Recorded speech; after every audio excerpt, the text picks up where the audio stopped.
baik itu P3K guru maupun juga P3K non guru. Kira-kira bagaimanakah syarat untuk ketentuannya? Baiklah, assalamualaikum warahmatullahi wabarakatuh, sobat-sobat calon guru, selamat datang di channel calon guru.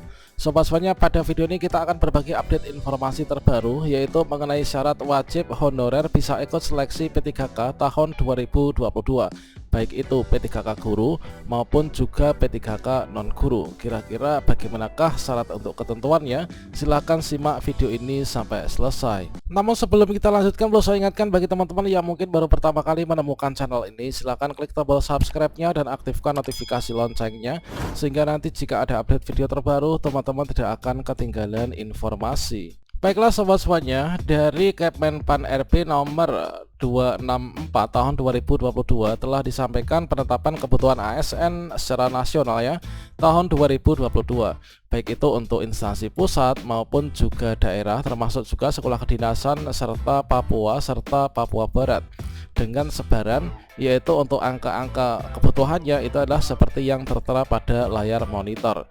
Dan selanjutnya terkait tentang jadwal seleksi P3K 2022 juga sudah disampaikan bahwa nanti akan dibuka yaitu untuk pembukaan pendaftaran seleksi CASN 2022, yang mana nanti kita bisa mengakses portal sscsn.bkn.go.id yaitu mulai minggu ketiga dan juga minggu keempat ya pada bulan September tahun 2022. Selanjutnya juga terkait tentang alur penyelesaian untuk dan juga penyusunan kebijakan untuk penyelesaian dari tenaga honorer. Inilah seperti yang tertera di sini, yaitu pemetaan kebutuhan berdasarkan jenis jabatan, yang mana di sini dapat kita lihat bahwa di sini adalah untuk jenis untuk yang tenaga guru ya, yaitu melalui seleksi P3K guru. Itu adalah yang di sini di bawah naungan Kemendikbudristek, teman-teman, yaitu untuk P3K guru itu dari Kemendikbudristek. Selanjutnya di sini terkait tentang alur penyelesaian dan juga penyusunan kebijakannya, ini sudah disampaikan bahwa sudah selesai ya. Yang mana untuk peraturan dalam seleksi P3K guru yang dilakukan oleh Kemendikbudristek nanti ini sudah selesai untuk statusnya. Sehingga di sini terlahirlah yaitu untuk aturan seleksi P3K guru tahun 2022, yaitu Permenpan RB nomor 20 tahun 2022. Selanjutnya untuk tenaga kesehatan itulah nanti melalui Kemenkes ya, Kementerian Kesehatan, yang mana saat ini untuk tata peraturannya ini adalah sedang on progress teman-teman, yaitu sedang berlangsung ya, jadi belum final, belum selesai. Namun di sini ada kabar gembira bagi teman-teman tenaga kesehatan. Di sini nanti dari Kemenpan RB ini nanti akan ada yaitu afirmasi tenaga kesehatan ya. Jadi dimungkinkan nanti akan ada afirmasi tenaga kesehatan sama halnya dengan teman-teman guru honorer ya untuk pengangkatan P3K di tahun 2022 ini. Nah, selanjutnya terkait tentang tenaga fungsional teknis lainnya untuk seluruh instansi KLD inilah sedang on progress ya, sedang berlangsung dan belum final. Termasuk juga untuk tenaga jabatan pelaksana ini juga on progress. Kemudian untuk tenaga dasar ini juga sedang dalam proses, teman-teman. Nah, selanjutnya dari melihat fakta tersebut, maka di sini untuk alur penyelesaian penyusunan kebijakan untuk tenaga honorer ini berikutnya. Untuk dari guru ini adalah mengacu pada Permenpan RB nomor 20 tahun 2022, yang mana data dasarnya itu diambil ya dari data pokok pendidikan Kemendikbudristek atau Dapodik. Ini untuk yang guru ya, pengambilan datanya, kemudian analisis kebutuhan dan juga penempatannya nanti didasarkan pada Dapodiknya. Selanjutnya untuk tenaga kesehatan ini adalah mulai dari pengumpulan dan juga pengolahan data, penyusunan kebijakan itu adalah melalui aplikasi Kemenkes ya, yaitu SISDMK Kementerian Kesehatan. Selanjutnya untuk tenaga teknis lainnya, nah itu selain guru dan juga tenaga kesehatan, ini adalah sedang dalam proses ya. Makanya di sini dilakukan yaitu pemetaan dan juga pendataan BKN yang saat ini sedang berlangsung ya. Yang mana untuk deadline-nya itu nanti adalah pada tanggal terakhir di bulan September ini. Untuk finalisasi nanti adalah bulan berikutnya, teman-teman.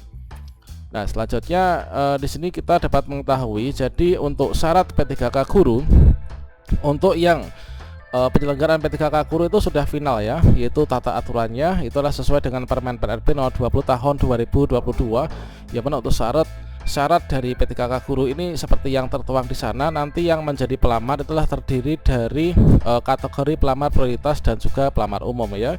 Yang mana untuk pelamar prioritas dibagi ke dalam pelamar prioritas 1, kedua dan juga pelamar prioritas ketiga. Untuk pelamar prioritas 1 itu teman-teman yang sudah lulus passing grade dari THK 2, guru sekolah negeri, lulusan PPG dan juga guru sekolah swasta. Sedangkan untuk pelamar prioritas yang kedua itu dari THK 2 ya, baik itu yang belum pernah ikut seleksi maupun juga yang sudah ikut seleksi namun belum lulus passing grade. Kemudian untuk pelamar prioritas yang ketiga itu adalah guru sekolah negeri yang terdaftar di Dapodik lebih dari 3 tahun teman-teman. Yang mana di sini nanti untuk kategori pelamar prioritas 2 dan 3 nanti adalah tidak ikut ujian 1 UNBK lagi ya.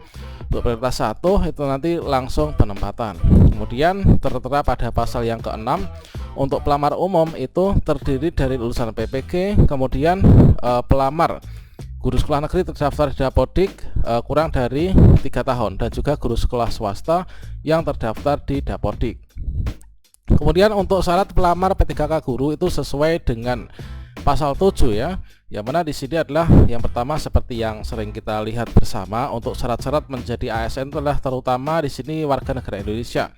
Kemudian usia paling rendah adalah 20 tahun, maksimal 59 tahun. Kemudian tidak pernah dipidana, tidak pernah diberhentikan, kemudian tidak menjadi anggota ya atau pengurus parpol, dan memiliki sertifikat pendidik dan atau kualifikasi ijazah ya, paling rendah adalah sarjana.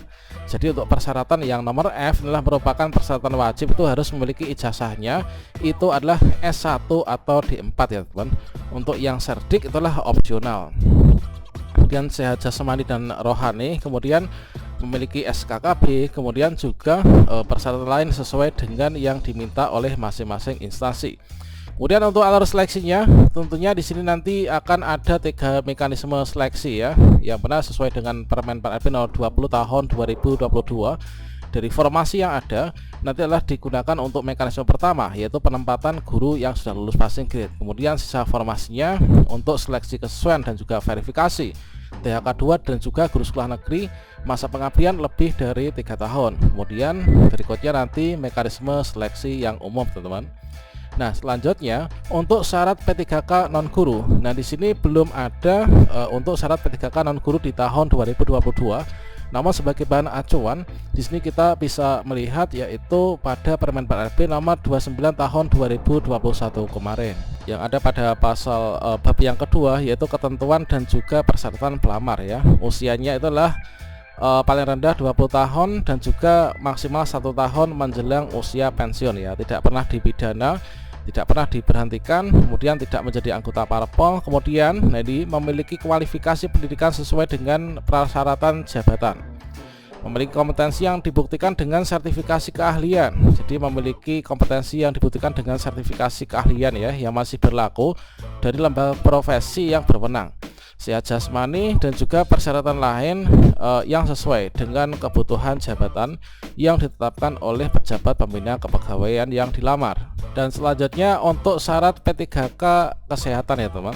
Untuk syarat P3K kesehatan, nah di sini seperti yang kita simak ya dalam webinar beberapa waktu yang lalu dari Kemenkes, yang benar sudah ditentukan, yaitu untuk kriteria tenaga kesehatan non ASN untuk formasi P3K di tahun 2022. Di sini diberikan yaitu 7 persyaratan ya untuk tenaga nakes ini. Yang pertama ini adalah termasuk dalam 30 jenis jabatan fungsional kesehatan ya, sesuai dengan Peraturan Presiden nomor 38 tahun 2020. Yang kedua yaitu memiliki latar belakang pendidikan minimal adalah D3 kesehatan teman. Jadi minimal adalah D3 kesehatan untuk tenaga kesehatan ini. Kemudian sudah terdata dalam SIS DMK ya per 1 April tahun 2022, dan juga memiliki STR yang aktif ya, surat tanda registrasi aktif untuk jenis jabatan fungsional sesuai Kepmen 4RB nomor 980 tahun 2021, dan juga SIP ya untuk yang bekerja di Fasyankes dan merupakan tenaga kesehatan non ASN. Dan yang terakhir adalah diusulkan oleh pemerintah daerah. Nah demikian teman-teman informasi terbaru terkait dengan syarat pendaftaran untuk P3K guru dan juga non guru termasuk nakes. Semoga bermanfaat dan kita bersiap bersama ya. Semoga tahun ini menjadi rezeki kita untuk bisa diangkat menjadi ASN P3K. Wassalamualaikum warahmatullahi wabarakatuh.